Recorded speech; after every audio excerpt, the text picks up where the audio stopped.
सरकार इस पर जोर दे रही है कि इलेक्ट्रिक वाहन का इस्तेमाल करिए ताकि पोल्यूशन कम हो। लेकिन दिल्ली, राजधानी दिल्ली में अगर देखा जाए तो कितने स्टेशन हैं, किस तरह से चार्जिंग की व्यवस्था है, वाहन को लोग खरीदते तो हैं लेकिन चार्जिंग करने में कितनी असुविधा है, इन तमाम चीज़ों पर बातचीत करने के लिए मेरे साथ पूर्व डिप्टी कमिश्नर अनिल चौकर जी हैं, हम इनसे बात करेंगे। सर, जिस तरह से लगातार इलेक्ट्रिक वाहन का माहौल बनाया जा रहा है और लोग खरीद भी रहे हैं, लेकिन सर दिल्ली कितना तैयार है इस चीज़ को कि अगर सभी लोग इलेक्ट्रिक वाहन ले लें तो किस तरह से व्यवस्थाएं रहें? मैं अब आपका जो एक जिज्ञासा थी कि ईवी का मतलब मार्केटिंग और लोग कैसे समझेंगे, तो अगर हम किसी भी बिजनेस को शुरू करना है या उसको इस्टेब्लिश करना है, सस्टेन करना है, तो उसके अंदर हमारे पास ट्रायंगल होता है। एक ट्रायंगल है सरकार, दूसरा ट्रायंगल का एक पार्ट है वो है समाज, और तीसरा है बाजार। अगर इन तीनों का कोऑर्डिनेशन एक ठीक बैठ जाएगा तो आपका प्रोडक्ट कामयाब हो जाएगा।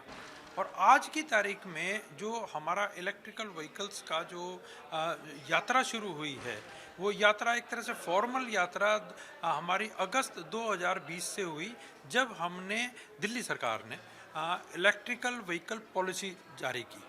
इस पॉलिसी के तहत कुछ इंसेंटिव्स दिए गए। उस इंसेंटिव में सबसे बड़ा इंसेंटिव तो गाड़ी की कॉस्ट पे था, यानी कि इसमें केंद्र सरकार भी मदद करती थी और दिल्ली सरकार भी मदद करती थी, और उसमें 1.5 लाख रुपया पर गाड़ी का एक सब्सिडी मिलती थी। फिर उसके साथ में 2 व्हीलर, 3 व्हीलर और ई रिक्शा, इस पर 30,000 वाज द सब्सिडी। तो अब उसके वो चली, और दिल्ली सरकार का में जो सेल रजिस्टर हुई है वो पॉलिसी के मुताबिक कि हमें 25% लेके आना है 2027 तक। तो उसकी बिगनिंग बहुत स्टार्ट अच्छी हुई। सर, इसका जो असर पड़ा है तो कहीं न कहीं सब्सिडी बंद हो गया, उसके बाद लगातार लोगों में कहीं ना कहीं आत्मबल कम हुआ, क्योंकि एक एनर्जी मिलती थी कि चलो यार सब्सिडी मिल जाएगी। और दूसरा सर, अगर देखा जाए तो दिल्ली में गाड़ी तो ले रहे हैं लेकिन चार्जिंग का व्यवस्था जो है ये एक सवाल खड़ा करता है। देखिए जी, मैं आपको जो मेरा सवाल का कुछ आंसर तो आपने पहले ही दे दिया कि एक सब्सिडी एक अट्रैक्शन था इलेक्ट्रिकल व्हीकल्स में। तो वैसे अब ये जो दिल्ली सरकार का जो हाल में फैसला हुआ है कि वो वाली जो पॉलिसी है उसको एक्सटेंड 2026 तक कर रहे हैं। तो यानी कि जो अब हम गाड़ियां खरीदेंगे उनको जो सब्सिडी का पैसा है वो मिलेगा। उसके बाद में ये कंटिन्यू रहेगा। और अब जो आपका जो प्रश्न था कि अगर अब मैं इलेक्ट्रिकल गाड़ी ले लेता हूं तो उसकी चार्जिंग की एक व्यवस्था, ये बिल्कुल बड़ा फैक्ट है। हमारे आज की तारीख में दिल्ली में टोटल अगर मैं इनका लेखा जोखा देखता हूं तो ईवी चार्जिंग स्टेशन 2000 हैं, 1900 कुछ, मतलब 1900-2000 के करीब का, और चार्जिंग पॉइंट 2500 के करीब है, और स्वैपिंग स्टेशन हमारा 250 के करीब है। और सरकार का जो इसमें इरादा है कि 3 किलोमीटर पर हम एक चार्जिंग की व्यवस्था करेंगे, और जिसमें 2027 तक अभी तो हमारे पास 3000 के करीब गाड़ियां हैं डीटीसी की फ्लीट में, जो 2027 में जो भी हमारी कंप्लीट 100% फ्लीट में भी 8000 और 10,000 जो भी होगा वो 2027 में 100% फ्लीट पे होगा। बट अब प्राइवेट कार वाले के साथ में जो समस्या आ रही है, वो समस्या जो पहले लोगों ने जब देखी है वो पहली आई कि इसकी कॉस्ट ज़्यादा है, गाड़ी की भी कॉस्ट ज़्यादा है, बैटरी की भी कॉस्ट ज़्यादा है। अच्छा, फिर उसके बाद में चार्जिंग स्टेशन नहीं मिला, तो नहीं मिलने की वजह से, और इन गाड़ियों में जो पीछे खरीदी गई थी उनकी किलोमीटर कवरेज भी कम थी, तो वो भी एक पैनिक था गाड़ी को यूज़ करने वाले के लिए कि वो उसको हाईवे पे नहीं लेके जा पा रहा था। इस वक्त हम पहुंचे हैं बीकाजी गामा पैलेस रोड पे। मैं अपने सहयोगी के माध्यम दिखाऊंगा। आप देखिए, ये जो है बीकाजी गामा पैलेस जो रोड है उस पर ठीक पब्लिक ईवी चार्जिंग स्टेशन है। यहाँ पर देखिए वाहन लगा हुआ है, इलेक्ट्रॉनिक वाहन किस तरह से चार्ज होता है, क्या क्या असुविधा है, इन लोगों से भी हम बात करेंगे। इन लोगों की गाड़ियाँ हैं, देखिए आपकी गाड़ी है ये? हाँ जी। क्या नाम है आपका? मेरा नाम आशीष कुमार है। आशीष, चार्जिंग यहाँ पे लगाए हैं आप, क्या सिस्टम है, किस तरह से होता है? ये एथर कंपनी का है। मेरा जो स्कूटर है एथर कंपनी का है, और ये इसके कहीं कहीं चार्जर लगे हुए हैं। इसमें क्या है कि मेरे वॉलेट से कुछ इसका जो चार्ज है पर मिनट का प्लस जीएसटी, और इसमें मैं चार्ज करूँ मेरे वॉलेट से डिडक्ट हो जाएगा। और ये टाइम में चार्ज है, इसका जो टाइम बताया गया है 10 से 15 मिनट में, 20 मिनट मैक्सिमम में फुल चार्ज हो जाता है 100%। हाँ जी। कितना लगता है एक मिनट का कितना बता रहे हैं? 1 मिनट का 1 रुपया प्लस GST। अच्छा, मतलब आप आधे घंटे कर रहे हैं तो कितना 30 रुपीज़ में फिर GST ऐड हो जाएगा उसमें, प्लस GST? वो मेरे वॉलेट से डिडक्ट हो जाएगा। 50 रुपये चार्जिंग का लग जाता है। हाँ, मिनिमम। कुछ ऐसे पॉइंट भी मिलते हैं जहाँ आप लोग गाड़ी डिस्चार्ज हो जाए और पॉइंट ना मिले, कितना परेशानी होती है उससे? नहीं, अभी तो ये चीज़ तो है अभी, क्योंकि इसके जो पावर पॉइंट पे जो है अभी बहुत कम है। हम चाहते हैं कि और भी बढ़े, जो हमें मतलब कि आगे 10-15 किलोमीटर के बीच में, 5 किलोमीटर के बीच में होने भी चाहिए ये। अभी शायद पीछे कोई चार्जर आई थिंक नहीं होगा। तो अभी जो पूरे दिल्ली में अगर देखा जाए तो 1900 कुछ से ऐसे स्टेशन हैं जहाँ पे चार्जिंग की व्यवस्था है, लेकिन अगर 2.5 करोड़ या 2 करोड़ से अधिक जनसंख्या में ये स्टेशन तो बहुत कम है। तो कितनी, क्या कभी ऐसा हुआ आपके साथ भी कि आप निकले और चार्जिंग ना मिले और पैदल जाना पड़ा? हाँ, मेरे साथ स्टार्टिंग में हुआ था, मेरे साथ में। हुआ है? हाँ, तब से ध्यान मेरे को एक मिस्टेक लगा, जो एथर के सर्विस सेंटर मतलब कि जो उनके शोरूम्स हैं उनके बाहर इन्होंने 2 पॉइंट दिए हुए हैं, लेकिन रात को बंद हो जाते हैं। मैं रात के फंस चुका हूँ एक बार में। ऐसा है कि मैं पेशे से एक वकील हूँ और मैं आज कस्टम एक्साइज के ट्रिब्यूनल पे आया था।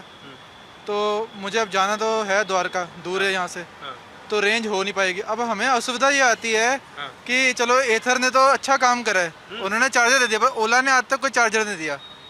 अब ओला वाले हम ढूंढते हैं, या तो वो कहते हैं हमारे आप शोरूम में आ जाइए जहाँ पे वो बेचते हैं, पर वहाँ पे भी हमेशा ये उपलब्धि नहीं होती। क्या लगता है सर कि चार्जिंग पॉइंट अवेलेबल ना होने से आप लोगों को परेशानी हो रही है वहाँ? जी बिल्कुल, वाकई बहुत परेशानी है। अब देखिए ना, अब नॉर्मल मोड पे 96 किलोमीटर की उसकी रेंज है, और अगर कोई बैठ जाए तो वो ऑब्वियसली घटेगी। अब बिल्कुल 10-20% घटेगी। अब 10-20% घटेगी, अब इंसान या तो लेता है तो ये लेता है कि चलो मेरा पैसा भी बचे, पर लेकिन अवेलेबिलिटी नहीं है ना। अब इसका स्पेयर टूट जाए, कंपनी, आपने हाल सुना ही होगा ओला क्या चल रहा है आजकल। अच्छा, आप ओला लिए हैं, कब से चला रहे हैं? क्या कुछ ऐसे पॉइंट मिलते हैं जहाँ जाते हैं वहाँ मशीन ख़राब होती है, किसी और पे जाना पड़ता है? देखिए, अप्रैल 2022 के आसपास मैंने ओला ली थी, और 3 साल हो गए लगभग, और हमें चार्जिंग की सुविधा तो मतलब ऐसे पब्लिकली तो नहीं मिल रही। वो कहते हैं कि हमारे अब शोरूम में आ जाइए, आप वहाँ पे चार्ज कर सकते हैं। तो ये तो मैं नहीं कह सकता कि ओला ने हमें अभी तक कोई सुविधा दी है इस तरह। मतलब दिक्कतें हो रही है आप लोगों को? दिक्कतें तो बहुत ज़्यादा ओला वालों को। तो अब एथर की, ओला वाले में ही दिक्कत आ रही है, दूसरे में नहीं आ रही? देखिए ऐसा है, एथर की ना बेल्ट की प्रॉब्लम थी। अच्छा। हमने मतलब काफ़ी देखा है, लोगों को सुना है। इसका जो छोटा वर्जन आता था, उन्होंने अब जो नहीं है इसके अंदर बेल्ट सुधारी है। अब ओला के अंदर मतलब कि कोई ज़्यादा खास सुधार आया नहीं है। ये इनके सर्विस सेंटर का आप देखिए, वहाँ पे 2-2 महीने के लिए स्कूटी जमा हो जाती है, ठीक होके आती। दिक्कतें हैं, पॉइंट बढ़ाने की ज़रूरत है, तभी सब काम हो जाएगा। चार्जिंग पॉइंट तो सब अवश्य है, चार्जिंग पॉइंट तो सबसे ज़रूरी है। अब चार्जिंग पॉइंट नहीं होगा, अब देखिए ना, हर या तो एक इनको चार्जिंग की व्यवस्था बनेगी, गाड़ियाँ ज़्यादा आएंगी, तभी पॉल्यूशन से मुक्ति मिलेगी। चार्जिंग से सबसे पहले एक यूनिवर्सल चार्जर। आप फ़ोन चला रहे हैं, फ़ोन में चार्जर आपका टाइप सी है, एप्पल ने भी टाइप सी कर दिया है। अब ये कितना आसान नहीं हो जाए कि हर किसी का यूनिवर्सल चार्जर हो जाए? बिल्कुल, एक ही सेम होना चाहिए। देखिए, बहुत तरह की समस्याएं हैं। इसी बीच एक पहुँचे हैं, अभी देखिए ओला की ही गाड़ी है इनके पास, ये आए हैं यहाँ पर। आप भी यहाँ चार्जिंग लगाने आए हो? नहीं, मैं तो चेंज करता हूँ इससे। अच्छा, यहीं से कैसे चेंज करते हो, क्या करते हो आप? फ़ोन में जो ऐप है उसके थ्रू चेंज करता हूँ। अच्छा, तो ये गाड़ी यहीं खड़ी कर दोगे, दूसरी ले जाओगे? नहीं, मतलब अपनी बैटरी निकालूंगा, अभी इसमें डालूंगा, अभी लाइव करके दिखा। इसका क्या चार्ज लगता है? नहीं, ये फ्री है, 1 हफ्ते का 1600 रेंट है। कुछ ऐसे जगह भी मिलते हैं जहाँ ये सुविधा ना मिल रहा हो, दिक्कत होती हो, पैदल जाना पड़ता है? हाँ, बहुत सी जगह है ऐसी, कई बार तो ये बंद हो जाती है। पैदल जाना पड़ता है? हाँ, बहुत दूर तक दिक्कत हो रही? बहुत दिक्कत है। अभी हालत देखिए, अभी 1 साल से चला रहा हूँ इसको मैं, कुछ भी नहीं कर पाया, कुछ भी नहीं ले पाया इसके वजह से। समस्या है? हाँ, अगर मान लो मैं इसमें 800 का काम करता हूँ, 800 का काम करने में 8-10 घंटे लग जाते हैं, उसमें से 210 रुपया तो इसका जाता है। चार्ज लग जाता है। अब बताइए। अच्छा, चार्जिंग का भी, बैटरी चार्जिंग का भी कुछ देते हो या पूरा टोटल गाड़ी का? इसका कोई नहीं है, गाड़ी का है बस। गाड़ी का भी तो कम नहीं है ना, 210 एक दिन का। लोगों का साफ कहना है कि जिस तरह का ये माहौल है, अगर गाड़ी आ रही है तो गाड़ी को चार्जिंग की व्यवस्था होनी चाहिए, क्योंकि ना व्यवस्था होने की वजह से लोगों को पैदल चलना पड़ता है, तो किसी को 2-3 किलोमीटर दूसरे जगह जा करके चार्ज करना पड़ता है। ये तमाम समस्या है। लोगों की मांग है कि जिस तरह से अगर पॉल्यूशन मुक्त करने के लिए ईवी का प्रोसेस लाया गया है, इसको सबसे पहले चार्जिंग, उसके साथ साथ ऐसा चार्जिंग की व्यवस्था हो कि हर एक गाड़ी में एक ही चार्जर इस्तेमाल हो, ताकि किसी को दिक्कत ना आए, चाहे ओला हो, चाहे उबर हो, चाहे किसी भी प्रकार की कोई गाड़ी हो। कैमरा पर्सन मृत्युंजय के साथ मैं पंकज राय, इंडिया डेली, दिल्ली।